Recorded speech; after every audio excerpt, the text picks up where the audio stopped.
1945. Mussolini tinha morrido em desgraça. Hitler havia chegado a um fim misterioso e o comunismo estava se fortalecendo como uma força política dominante. As 3 primeiras visões já haviam se cumprido.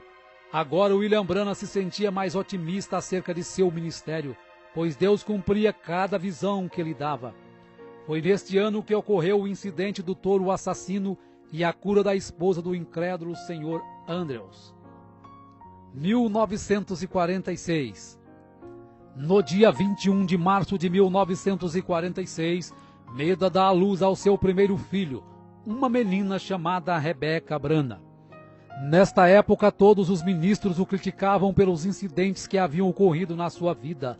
O paradoxo de pregar a cura divina e perder tantos queridos de uma só vez, e acabavam por dizer que todos os milagres que seguiam as visões procediam de poderes demoníacos.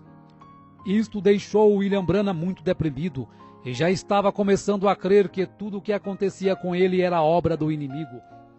7 de maio de 1946, um dia que marcaria William Branham para o resto da vida.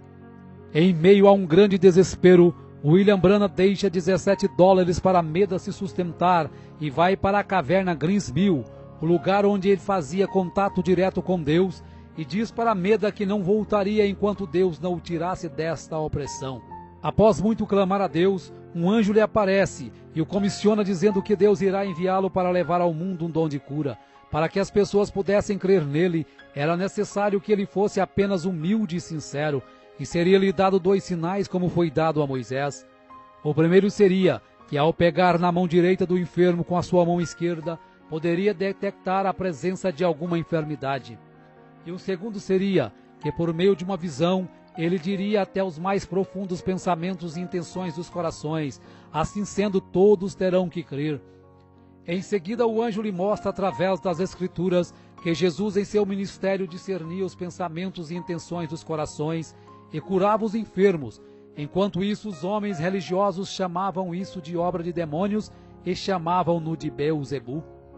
Quando o anjo se foi, o irmão Branham retornou para casa convicto de seu ministério. Em um domingo, quando entrou à sua igreja, ouviu aos irmãos cantando "Somente Crer". Quando sentiu a presença do anjo se aproximar, percebeu que este estava destinado a ser o seu hino tema. Passado alguns dias, William Branham procura o Dr. Roy Davis para contar acerca da sua comissão, e novamente o Dr. Davis diz que ele está apenas cansado e que foi apenas um sonho. Mesmo com a falta de incentivo, o irmão Branham estava determinado a seguir a comissão do anjo. Neste ano ele começa a exercer os sinais que a ele foi dado pelo anjo. Pessoas começam a procurá-lo para serem curadas. Através do primeiro sinal, do pegar na mão direita da pessoa enferma, curas e milagres começaram a acontecer. Um dia, o pai de uma criança curada por William Branham o convida para uma semana de avivamento e cura em St. Louis. E durante as reuniões em St. Louis, o irmão Branham fazia a chamada de altar para as pessoas que estivessem enfermas recebessem a oração da cura. No término da semana, os ministros de St. Louis estavam perplexos ao verem tantos prisioneiros serem libertos, câncer desaparecer, tuberculose sumir, surdos ouvirem, cegos verem, aleijados andarem, e por isso pediu para que o irmão Branham ficasse mais uma semana. Após 11 dias de cultos, o irmão Branham teria tocado e orado por mais de 1000 pessoas. Fisicamente o irmão Branham estava esgotado, porém realizado por ter feito o que Deus lhe pedira, se dedicar por tempo integral ao ministério. Não muito tempo depois de chegar de St. Louis, um telegrama chegou do reverendo Adams de Arkansas, o convidando para uma campanha de cura por uma semana na sua cidade. Em agosto de 1946, William Branham estava em Camden, Arkansas, em um ginásio escolar. Na primeira noite, a coluna de fogo desceu sobre o irmão Branham no ginásio, operando curas, fazendo pessoas correrem, gritarem, desmaiarem. Um fotógrafo capta o momento em que a coluna estava sobre a cabeça do irmão Branham. Após uma semana de cura, teve que sair escoltado pela polícia, pois a multidão não o permitia nem andar. Após Camden, William Branham fez uma campanha de cura de uma semana em Pine Bluff e logo depois vai a Little Rock, a capital do estado de Arkansas. Do verão até o outono de 1946, William Branham pregou através de Arkansas sem parar, sem tempo para descanso. Eram comuns reuniões acabarem às 3 horas da manhã, e após os cultos, quando o irmão Branham exausto começava a cochilar, o telefone tocava, e do outro lado da linha uma pessoa enferma precisando de oração, e mesmo a quilômetros de distância dali, o irmão Branham nunca desprezou nenhum pedido de oração, indo até o enfermo e fazendo a oração da cura. Uma campanha de 8 dias em Jonesboro reuniu o maior número de pessoas que já haviam assistido um culto com o irmão Branham. Uma estimativa feita pelo jornal calculou 28 mil pessoas. O irmão Branham faz uma declaração valente que pretendia ficar ali no púlpito até a última pessoa enferma passar pela fila de oração. O primeiro dia e noite passaram, e o irmão Branham apenas tirava algumas horas para se deitar atrás do púlpito para cochilar. E quando acordava, a fila de oração ainda estava aliada, com o próximo enfermo esperando sua vez para receber oração. William Branham tomava suas refeições do lado do púlpito, assim ele podia continuar orando pelos enfermos o dia todo. Muitos ficavam dentro do auditório dia após dia, apenas enviando alguém para trazerem sanduíches quando tinham fome. Após 8 dias e noites orando, o irmão Branham se encontrava tão exausto, tanto física quanto mentalmente, que ao se deitar não conseguia adormecer.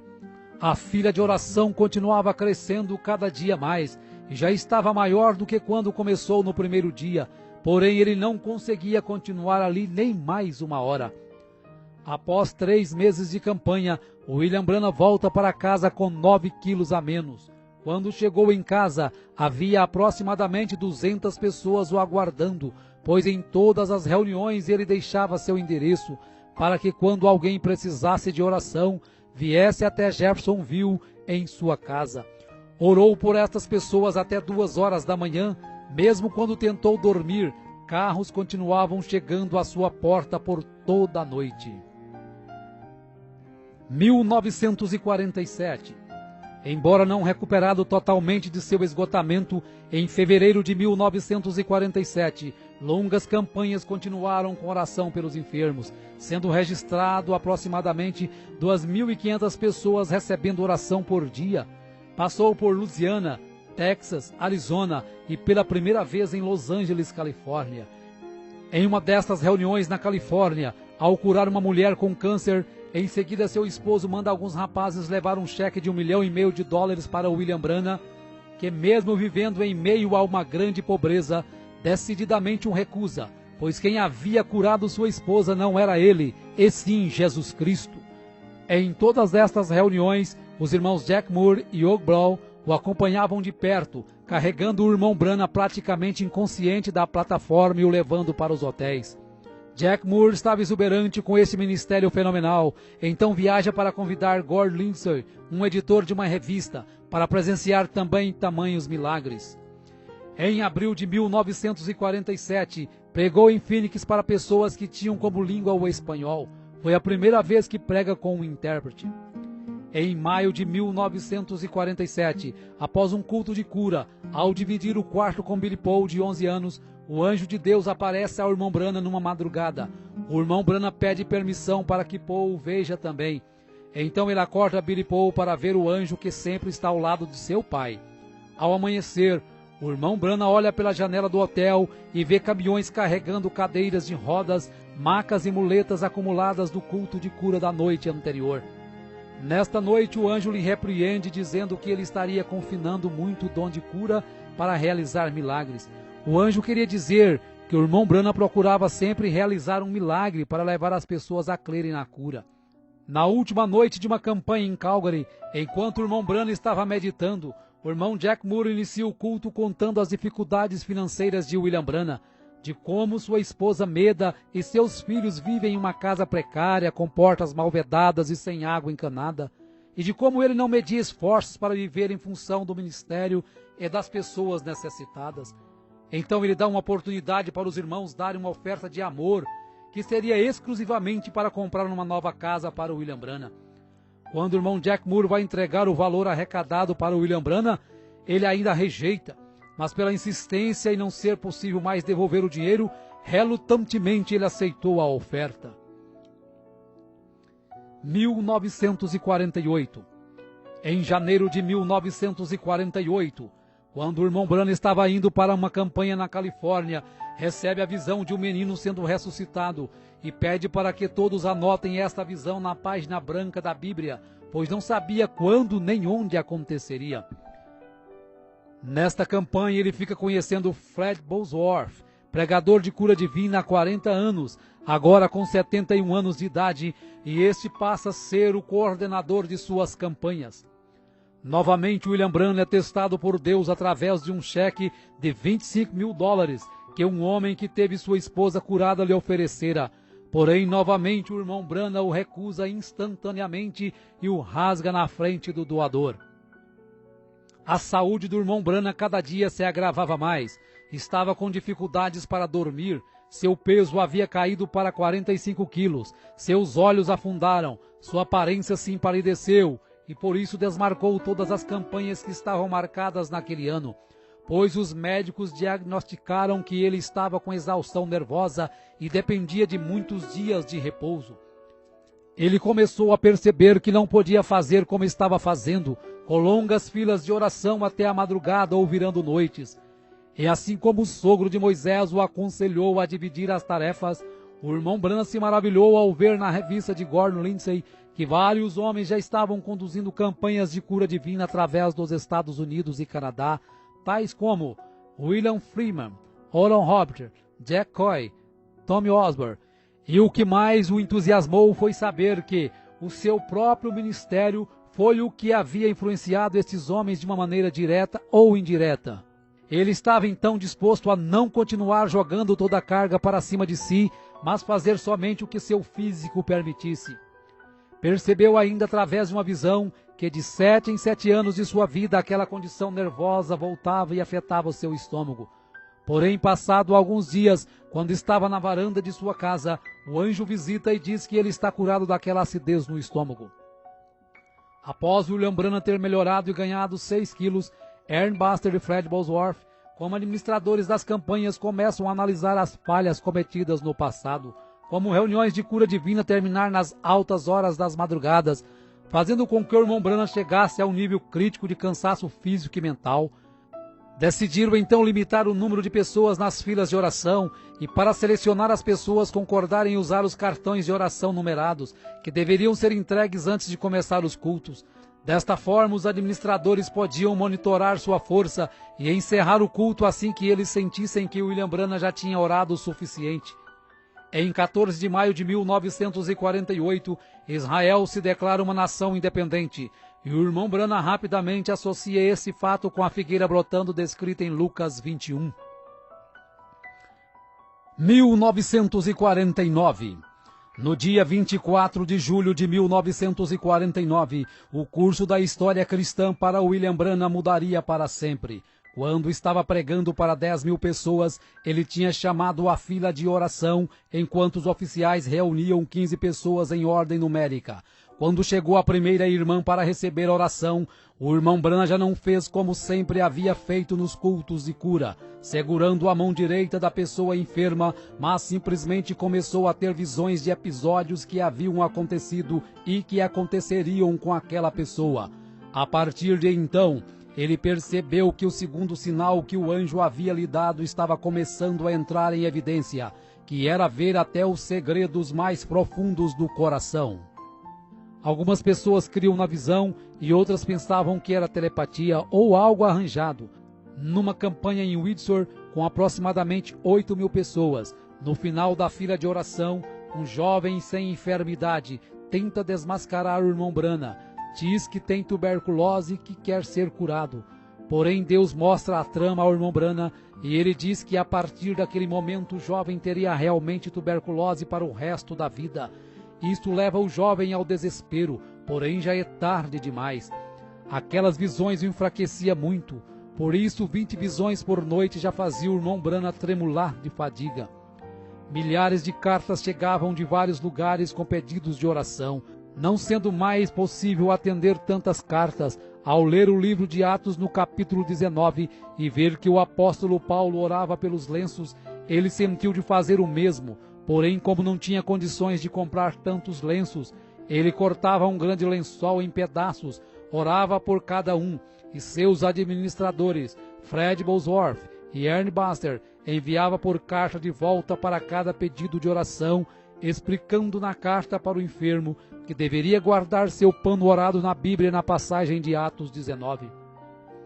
Não passou muito tempo quando começaram a chegar cartas com testemunho das pessoas que haviam recebido os panos orados. Uma campanha em Fort Wayne, Indiana, quando acabara de curar uma criança com pólio, a organista, ao ver isto, levantou suas mãos e gritou, enquanto sobrenaturalmente as teclas do piano continuaram sozinhas a tocar o mesmo hino. Nesta mesma noite que John Ryan, um velho homem cego, é curado, porém sua cura só é efetivada alguns dias depois, quando estava na barbearia. 1950. Em janeiro de 1950, os administradores do irmão Branham agendaram uma campanha de 17 noites em Houston, Texas. Embora muitos ministros da cidade contribuíram para as reuniões, Dr. Best, um ministro local, colocou um grande anúncio no jornal criticando o irmão Branham e a cura divina. Dr. Best queria um desafio em público para provar que cura divina não existia. Então o irmão Branham envia Fred Bosworth em seu lugar para o debate que aconteceria no Coliseu Sam Houston, no Texas. O William Branham assistiu o debate em um lugar do auditório disfarçado, e após Bosworth e Best muitos se debaterem, o anjo se aproxima do irmão Branham e fala para ele descer até a plataforma. Era 24 de janeiro de 1950, e o Dr. Best havia contratado alguns fotógrafos do estúdio Douglas para desmascarar o irmão Branham como impostor, e quando o irmão Branham começou a falar sobre o seu nascimento sobrenatural e o dom de cura que Deus havia lhe dado, aquele ralo de luz desceu e pairou sobre sua cabeça. Enquanto isso, os fotógrafos rapidamente aproveitam para fotografar o momento em que a luz estava sobre ele. No estúdio Douglas, quando foram revelar as fotos, todas estavam queimadas, exceto uma, a que tinha o halo de luz pairando sobre a cabeça do irmão Branham. Quando levaram a foto para mostrar a William Branham, humildemente ele diz que se sente muito honrado por Jesus ter permitido ser fotografado ao seu lado. Gordon Lindsay então pede uma análise do negativo da foto e George Lacer, um agente do FBI, conclui que a foto é realmente sobrenatural, sendo posteriormente publicada em várias revistas dos Estados Unidos. Na manhã seguinte ao debate, uma carta de Durban, África do Sul, chega às mãos de William Branham, o convidando para ir orar por Florence Nightingale, que se encontrava com câncer em estado terminal, pesando 22 quilos. Porém, haviam muitas campanhas antes de poder ir à África. No dia 6 de abril de 1950, William Branham, Ernie Buster, Jack Moore, Gore Lindsay e Howard Branham embarcam em um avião rumo a Londres, Inglaterra, para orar pelo rei George VI.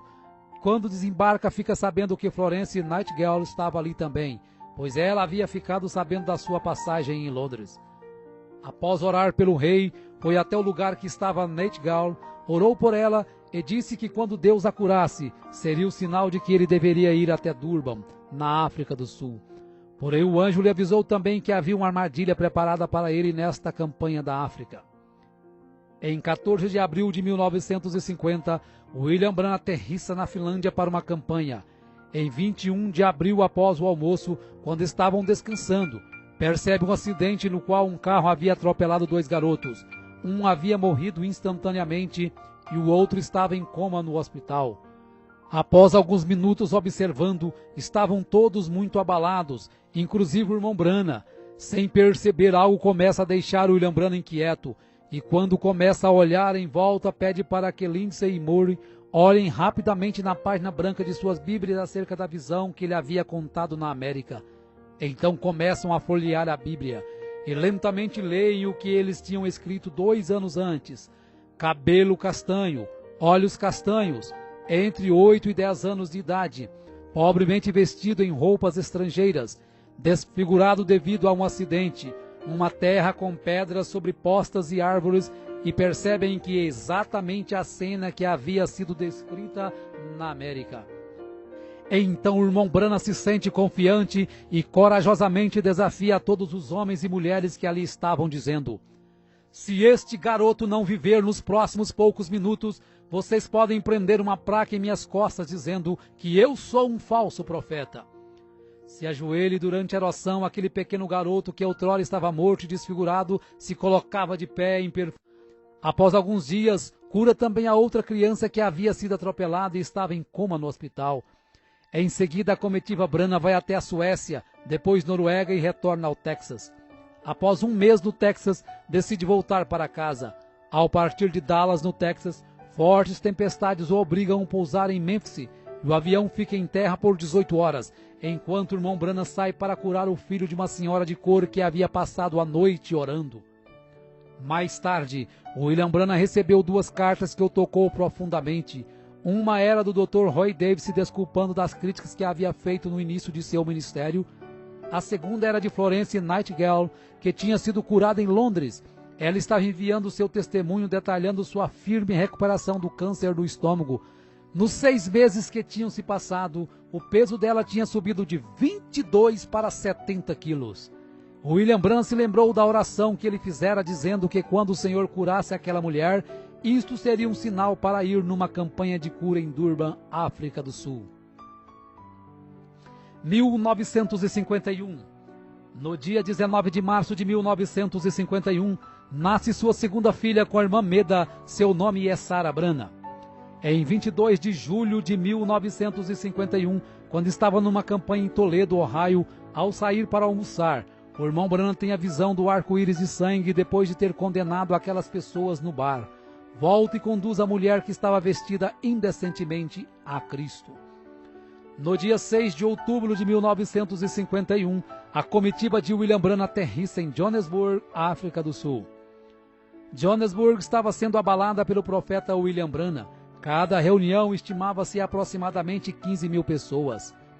Quando Ernest Baxter o avisou que estariam partindo para outras cidades do sul, o anjo mostra ao irmão Branham que ele não deveria ir embora de Johannesburg agora. Deveria ficar em Johannesburg por mais 2 semanas e logo depois, mais 10 dias numa caçada com Sidney Jackson, um homem que ele conheceria dias depois. Após isto, deveria ir direto a Durban e ficar o tempo que Deus quisesse que ele ficasse. Foram muitas horas de discussão para tentar convencer os coordenadores da campanha acerca do que Deus havia lhe dito, porém de nada adiantou, pois o comitê organizador já havia gastado muito dinheiro nos anúncios e estavam dispostos a continuar um roteiro independente do que o irmão Branham dissesse.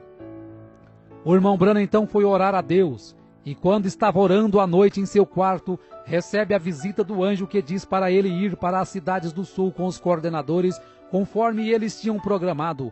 Porém, esta era uma vontade permissiva de Deus, e ele sofreria muito por isto. Nesta hora, William Branham recorda da visão quando o anjo lhe fala da armadilha que estava preparada para ele na África. Após vários dias de campanha por várias cidades, a comitiva chega a Durban, em 20 de novembro de 1951. O abdômen de William Branham doía muito, e logo ele percebeu que era por sua desobediência. Os cultos seriam realizados no hipódromo Greyville e os sermões seriam pregados com auxílio de 15 intérpretes. Na primeira noite, o irmão Branham nota a grande quantidade de raças, e o administrador lhe explica que Durban era a única cidade que o governo permitia colocar todos no mesmo lugar. Então o irmão Branham entendeu o porquê Deus queria que ele fosse direto para Durban. O profeta continua sentindo fortes dores no abdômen, mesmo quando estava orando e os enfermos sendo curados. Ele pedia para ser curado também, mas não era respondido, e se viu merecedor daquela rejeição pela desobediência. Em um momento chegou a ser tirado da plataforma chorando de dor. Todos os recordes de frequência estavam sendo quebrados naquelas reuniões. No culto de domingo à noite, estimou-se aproximadamente 50 mil pessoas. Foram tantas curas e libertações que quando o prefeito da cidade chamou o irmão Branham na janela do hotel, ele ficou atônito vendo 7 caminhões de gado abarrotados de cadeiras de rodas, muletas, macas e aparelhos, sendo seguidos por uma multidão de nativos de todas as tribos, ombro a ombro, sem inimizade, cantando somente crer, tudo é possível somente crer. Durante 10 semanas na África, A comitiva William Branham tinha conduzido 120 cultos em 11 cidades, com a frequência de 500 mil pessoas e 10 mil pessoas sendo conduzidas a Cristo pelo batismo. Tudo isso exigiu que o irmão Fred Bosworth continuasse na África por mais um mês para ajudar aos ministros locais a estabelecerem os novos convertidos a Cristo. 1952. O irmão Branham estava vivendo semanas em um estado miserável com muita dor. Recebe o diagnóstico de uma amebíase invasiva, que era a terceira pior enfermidade que existia. No final de fevereiro de 1952, ele retorna ao médico, que diz que o seu estado está cada vez pior e que se as amebas caírem em sua circulação sanguínea e chegar ao seu cérebro ou seu coração, ele viveria apenas mais 10 horas. Às 3 horas da manhã, o anjo acorda e lhe diz que ele está curado daquelas amebas, pois o preço da vontade permissiva já havia sido pago. O irmão Branham retorna às suas campanhas em 13 de julho de 1952, com 8 dias de cultos em Hammond, Indiana. Em agosto inicia a campanha em Battle Creek, Michigan. Durante esta campanha, o anjo do Senhor se aproxima de William Branham e diz: encerre as reuniões em Battle Creek e vira Minneapolis imediatamente. Mais uma vez o irmão Branham teria que sair de um compromisso para cumprir a vontade perfeita de Deus. Só que dessa vez ele não desobedeceu a Deus, passando no teste que Deus lhe dera, mostrando o que aprendera com o acontecido na África. 1953. Após alguns meses de campanha em 1953, passando pela Flórida, Arkansas e Indiana, o irmão Branham decide passar o resto do verão descansando em casa. Neste verão, quando estava no quintal de sua casa, é surpreendido por um enxame de abelhas que o teriam matado se não fosse a manifestação do amor divino. Em agosto de 1953, o profeta recebe a proposta do pastor Leroy Cope de Los Angeles para fazer um filme documentário acerca do seu ministério, o qual Cope chamaria de O Profeta do Século XX. Em uma manhã de agosto começaram as gravações. Foi neste período que Billy Paul, com 18 anos, começou a se distanciar dos caminhos de Cristo. Mesmo sendo aconselhado por seu pai, decidiu tomar o caminho errado. Após algum tempo de rebeldia, se encontra na cama de um hospital, quando o anjo ordena que William Branham vá até ele. No quarto do hospital, o irmão Branham avisa que é ele que tem que orar, pois ele que pecou. Após sua oração, ali mesmo Billy Paul é curado e levado de volta para os caminhos de Cristo. 1954. Em setembro de 1954, começou sua terceira viagem além-mar, voando para Portugal. Saindo de Portugal, voou para Roma, na Itália, onde tinha uma audiência marcada com o Papa. Porém, a cancelou logo que lhe foi descrita as formalidades de beijar o seu anel e chamá-lo de Santo Pai. Saindo de Roma, voou até Cairo, no Egito, onde visitou as pirâmides. No dia seguinte, seu entusiasmo havia crescido, pois estava indo para Jerusalém. Porém, quando estava esperando o voo no aeroporto, o anjo lhe diz para não ir, porque ainda não era a hora e a Palestina não era seu lugar. Não seria fácil, mas ele teve que ignorar todos que o aguardavam na Palestina e obedecer ao mandado de Deus. Então ele remarca sua passagem para Atenas, na Grécia. Partindo da Grécia, voou para a Arábia Saudita e dali para Bombai, na Índia. Em Bombai, o público supera todos os recordes de todas as reuniões já presenciadas pelo irmão Branham. O prefeito estimou 500 mil pessoas em um só culto. Ao voltar da Índia, com o corpo exausto, em outubro vai para as montanhas do Colorado caçar e retorna ao lar reanimado corporalmente. 1955. Após 7 anos de evangelismo internacional, ele estimou que 500 mil pessoas tinham aceitado a Cristo como seu Salvador, e não era possível estimar quantos milhões receberam a cura através de suas orações. Já que suas campanhas de cura divina atraíam multidões internacionais, ele sempre pregava sermões simples, esperando minimizar as críticas e aumentar a aceitação.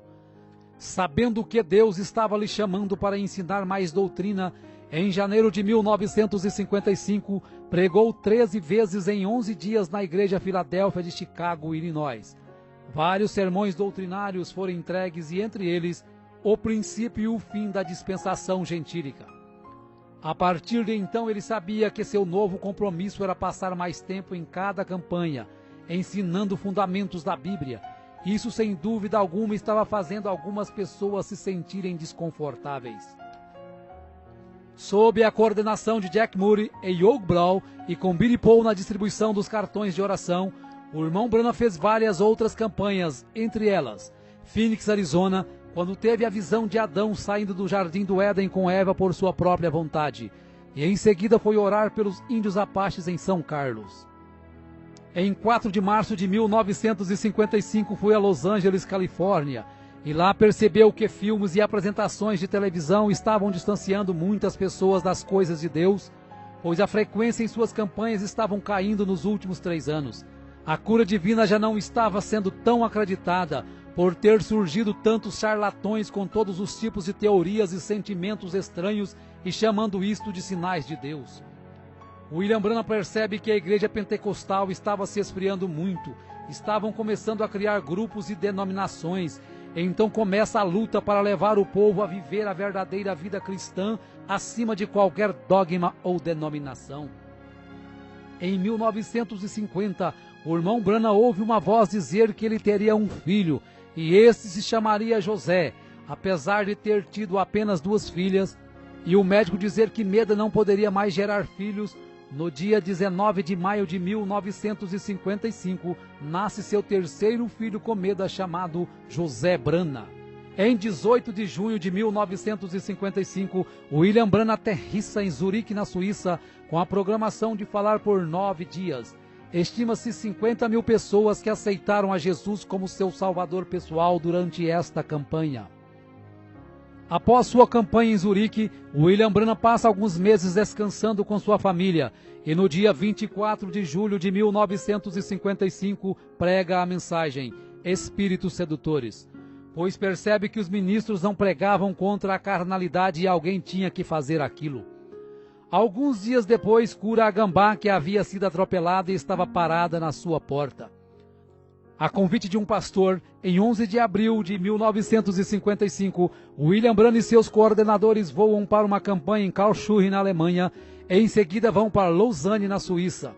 No final da campanha, 40 ministros se ajuntaram para uma entrevista com William Branham no saguão do hotel. Após algumas perguntas, os fotógrafos que estavam presentes, ao perceberem o halo de luz sobre a cabeça do irmão Branham, tiram 4 fotos sequenciais, sem a ajuda do flash, mostrando claramente a mesma coluna de fogo que guiou o povo de Israel na saída do Egito. Após a última campanha do ano em São Fernando, na Califórnia, uma visão mudaria o curso do seu ministério. O anjo aparece e lhe fala de como ele deveria ganhar as almas para Cristo e lhe mostra as 3 puxadas. A primeira foi quando ele tomou as pessoas pela mão e pôde sentir as vibrações de suas enfermidades. A segunda foi o discernimento que lhe permite saber os segredos dos corações. E a terceira será algo mais reservado, não será um show público. Esta visão o deixa muito inquieto e preocupado, pois ainda não sabia o que seria a terceira puxada. 1956. No dia 16 de março de 1956, William Branham, acompanhado de Billy Paul e seus administradores atuais, Jack Moody e Hugh Brown, Miner Arganbright, voam para a cidade de Tacubaya, no México. 25.000 pessoas lotavam o estádio de futebol em um dia chuvoso, quando uma mãe mexicana com um filho morto nos braços, desesperada, força todas as barreiras humanas para conseguir chegar à plataforma. O irmão Branham ainda tentou colocar o irmão Jack Moore para orar pela criança, porém uma visão faz com que ele ore e ressuscite aquele bebê. Neste ano pregou muitas mensagens na América, mostrando vários pontos doutrinários e sempre lutando contra a decadência moral do seu país. 1957. No dia 29 de junho de 1957, estava pescando com os irmãos Buck Woods e Lyle Woods.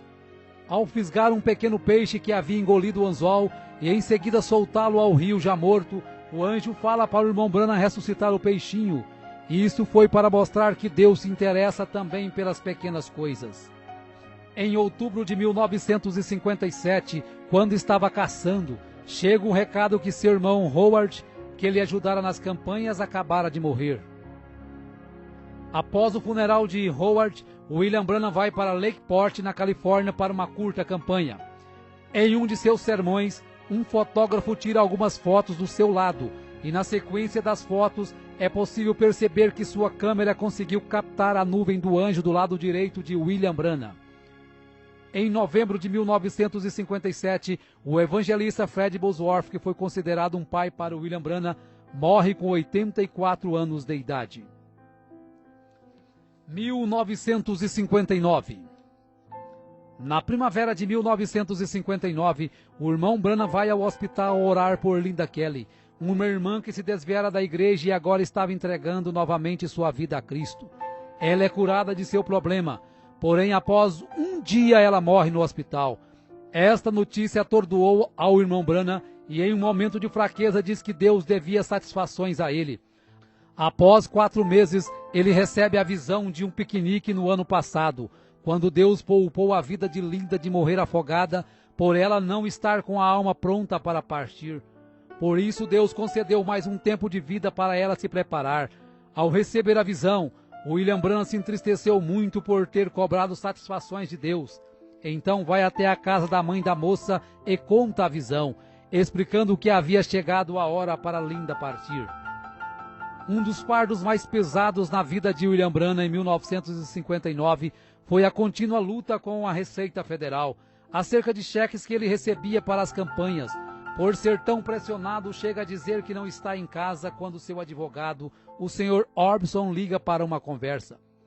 Imediatamente, arrependido do que fez, vai ao escritório do seu advogado e pede perdão, dizendo que mentiu quando pediu para dizer que não estava em casa.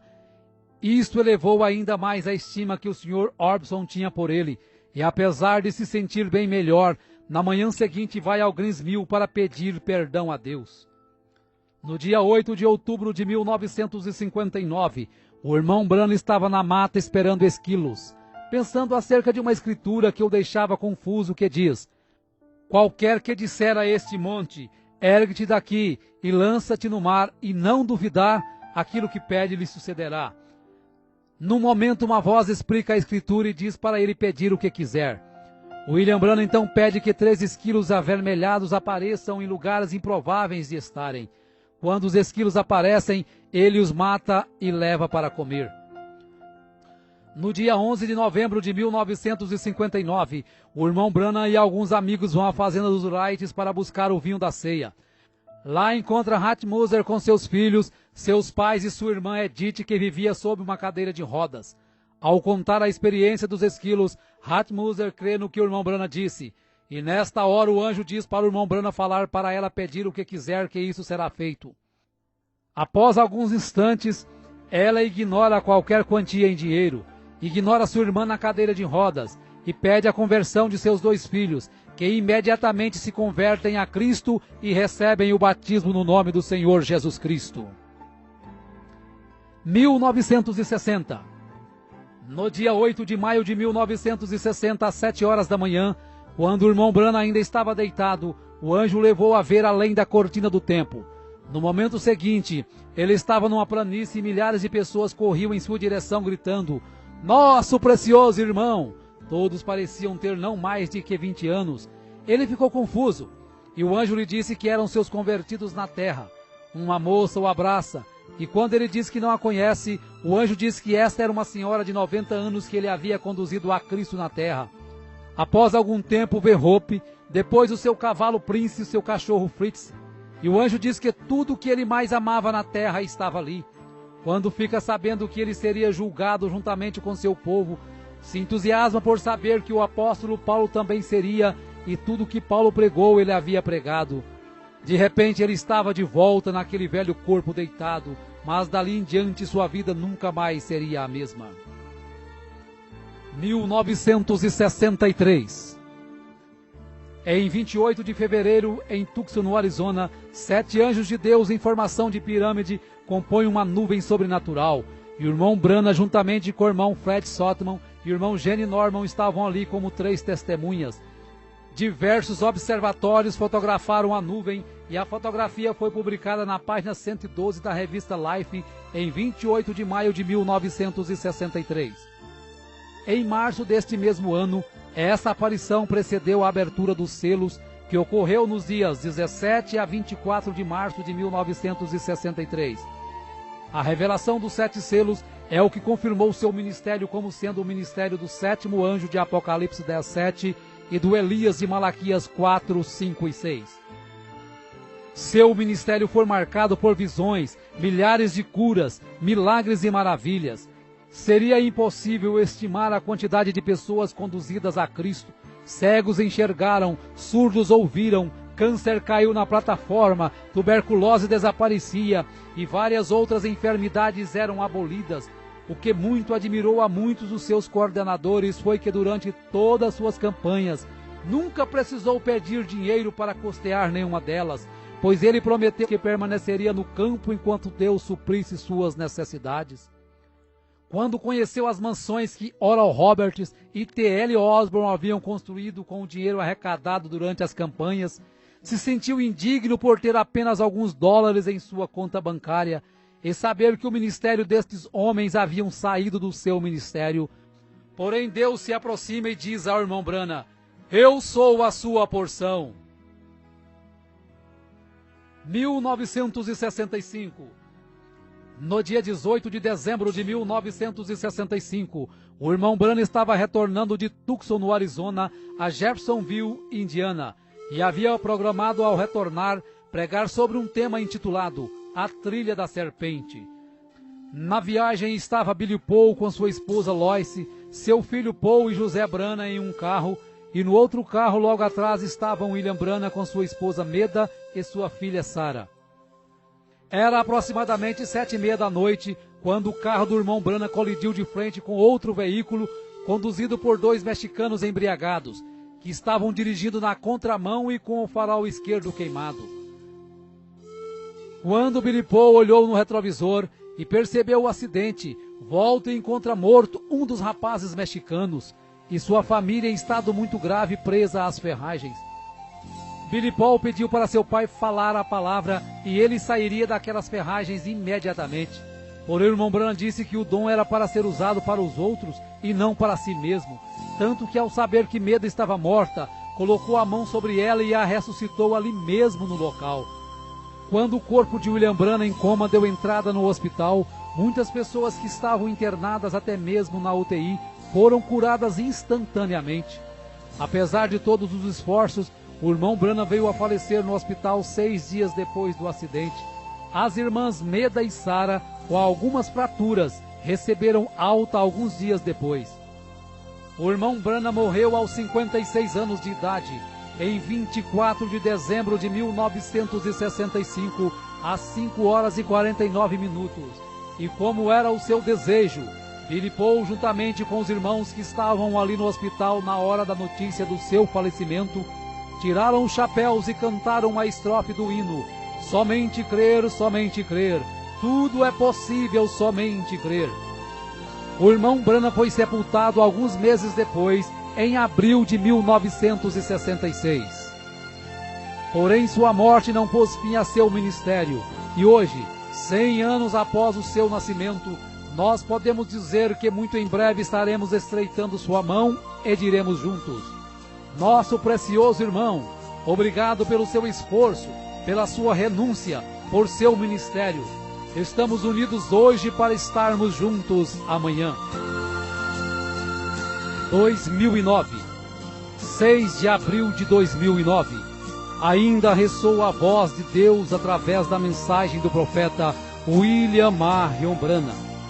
Por enquanto estaremos nos reunindo e pregando esta mensagem a todos os povos e nações. Até nos encontrarmos com Jesus.